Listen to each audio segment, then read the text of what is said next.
Iznad grada Samobora, na 368 metara visokom brdu Tepec, nalazi se željezna Anindolska piramida.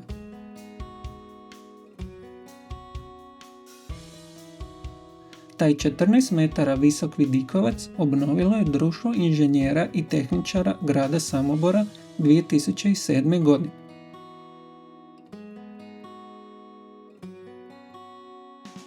Radi se o samosvjetlećem vidikovcu s meteorološkom opremom, do čijega vrha vodi 60 stepenica.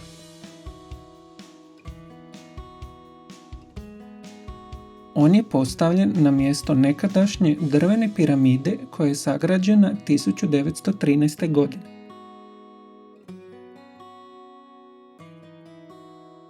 Piramidu je projektirao poznati samoborski arhitekt Franjo Gabrić, a izgradnju su financirali građani grada dobrovoljnim prilozima okupljeni u Društvu za uljepšavanje Samobora.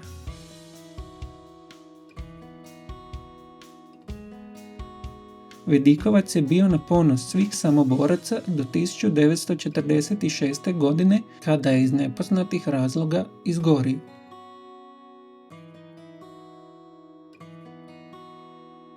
Sa nove piramide pruža se predivan pogled prema Medvednici, Ivančici te ostalim vrhovima Žumberka i Hrvatskoga Zagorja.